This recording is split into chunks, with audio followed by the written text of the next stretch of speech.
Mantan Gubernur DKI Jakarta Anies Baswedan baru-baru ini diwacanakan berduet dengan Ganjar Pranowo. Beberapa pengamat politik menyebut wacana itu apabila terjadi bisa mengubah matematika politik di Indonesia. Pasalnya Ganjar Pranowo yang memiliki basis pemilih nasionalis cocok dengan Anies Baswedan yang memiliki basis pemilih umat Islam. Tribuners, berikut sejumlah fakta terkait profil Anies Baswedan yang diwacanakan berduet dengan Ganjar Pranowo.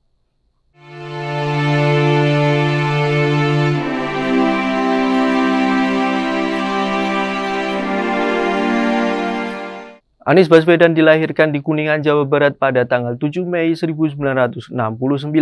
Dalam keluarga, ia mempunyai dua saudara kandung diantaranya Ridwan Baswedan dan Abdillah Baswedan. Anies Baswedan dibesarkan di Yogyakarta dan orang tuanya bekerja sebagai akademisi. Ayahnya Rashid Baswedan adalah mantan dosen di Fakultas Ekonomi Universitas Islam Indonesia. Sedangkan ibunya Aliyah Rashid adalah guru besar di Fakultas Ilmu Sosial dan Ekonomi Universitas Negeri Yogyakarta. Anies merupakan tokoh berketurunan Arab sekaligus cucu dari Abdurrahman Baswedan, seorang jurnalis, diplomat, dan pejuang kemerdekaan Indonesia. Anies menikah dengan Ferry Farhati Ganis pada 11 Mei 1996. Pasangan ini dikaruniai 4 orang anak, yakni Mutiara Anissa, Mikael Azizi, Kaisar Hakam, dan Ismail Hakim. Anies Baswedan memenuhi undangan dari Salman Abdul Aziz untuk menunaikan ibadah haji pertama kalinya bersama dengan istrinya Ferry Farhati dan ibunya Aliyah Rashid pada September 2017. Anies Baswedan yang memulai karir sebagai peneliti dan dosen ini sempat menjadi rektor di Universitas Paramadina. Anies Baswedan yang waktu itu berusia 30 tahun ini memang memiliki karir yang cemerlang. Ia berhasil membawa Universitas Paramadina menjadi salah satu kampus swasta berkualitas. Anies Baswedan juga mencatat sebagai rektor termuda dan pernah ada di Indonesia. Pada 15 Mei 2007 secara resmi Anies Baswedan dilantik menjadi rektor Universitas Paramadina menggantikan posisi rektor sementara Sohibul Iman. Saat itu ia merupakan rektor termuda di Indonesia di mana usianya pada saat itu adalah 38 tahun. Pada suatu ketika ia terkesan dengan pidato dari seorang dekan di sekolah pemerintah John F. Kennedy, Universitas Harvard yakni Joseph Nye, yang mengatakan bahwa salah satu keberhasilan di universitasnya adalah admin only the best, alias hanya menerima mahasiswa terbaik. Melalui ide inilah Anies menggagas rekrutmen pelajar-pelajar terbaik di Indonesia. Strategi yang dikembangkan olehnya adalah mencanangkan Paramadina Fellowship atau beasiswa Paramadina yang mencakup biaya kuliah, buku, dan biaya hidup. Bukan hanya sarjana ekonomi, Anies Baswedan juga punya dua gelar lainnya. Anies Baswedan mendapatkan beasiswa bergengsi Fulbright untuk studi masternya. Untuk gelar masternya ini dia memilih bidang keamanan internasional dan kebijakan ekonomi di School Public Affairs University of Maryland. Sedangkan untuk gelar doktor, Anies memilih bidang ilmu politik di Northern Illinois University. Setelah menyelesaikan program Strata 1 di Fakultas Ekonomi Universitas Gadjah Mada, Anies Baswedan bekerja sebagai seorang peneliti dan koordinator proyek di Pusat Antar Universitas Studi Ekonomi Universitas Gadjah Mada. Selang beberapa lama, ia mendapatkan beasiswa program magister di Amerika Serikat pada 1996. Pada tahun 2004, Anies telah menuntaskan pasca sarjananya dan sempat bekerja sebagai manajer riset di IPC Chicago, sebuah asosiasi perusahaan elektronik sedunia.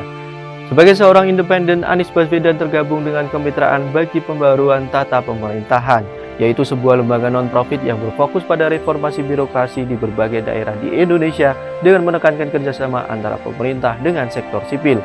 Selain itu, ia juga menjabat sebagai Direktur Riset The Indonesian Institute yang merupakan lembaga pendidikan kebijakan publik yang didirikan pada Oktober 2004 oleh aktivis dan intelektual muda yang dinamis. Karirnya di The Indonesian Institute tentu tidak terlepas dari latar belakang pendidikannya di bidang kebijakan publik. Sepak terjang Anies Baswedan di bidang pendidikan dan akademisi membuatnya diberi amanat menjadi Menteri Pendidikan dan Kebudayaan Republik Indonesia di Kabinet Kerja Pemerintahan Presiden Joko Widodo dan Wakil Presiden Muhammad Yusuf Kala, yang menjadi salah satu menteri dari kalangan profesional di kabinet. Gebrakan pertamanya sebagai menteri adalah perubahan mekanisme pelaksanaan ujian nasional kurikulum 2013 dan sertifikasi guru. Anies berpandangan bahwa pendidikan adalah kunci peningkatan kualitas manusia, di mana perlunya peran guru yang begitu sentral sehingga kualitas guru juga harus ditingkatkan. Anies melakukan perubahan pertama dengan menunda pelaksanaan kurikulum 2013 dan kembali menggunakan kurikulum tingkat satuan pendidikan sebagai perangkat operasional pendidikan, serta menerapkan kurikulum 2013 pada beberapa sekolah secara terbatas. Pada akhirnya, Presiden Joko Widodo memutuskan untuk melakukan perombakan kabinet yang mengharuskan Anies Baswedan digantikan oleh Muhadjir Effendi, seorang rektor Universitas Muhammadiyah Malang. Pemberhentian Anies dinilai bahwa dirinya kurang memprioritaskan program Presiden yakni Kartu Indonesia Pintar. Pada 23 September 2016, Prabowo Subianto mengumumkan bahwa Anies dicalonkan sebagai calon gubernur yang disandingkan dengan Sandiaga Uno, pengusaha dan politikus Partai Gerindra sebagai calon wakil gubernur. Penunjukan Anies sebagai cagup telah dilakukan setelah Partai Gerindra dan Partai Keadilan Sejahtera melakukan rapat selama 3 hari dalam menentukan cagup. Di putaran pertama, Anies Sandi menduduki peringkat kedua di bawah posisi Basuki Jarot dengan perolehan 39,95% suara.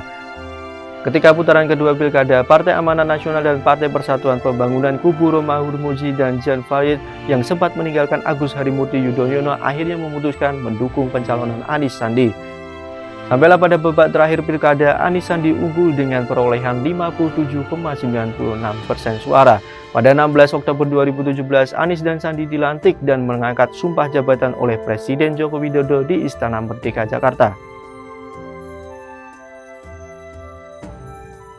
Itulah sederet fakta tentang profil Anies Baswedan yang diwacanakan berduet dengan Ganjar Pranowo di Pilpres 2024. Meskipun hal itu masih dalam bentuk wacana, banyak pengamat yang menilai ada dampak positif dari pasangan tersebut.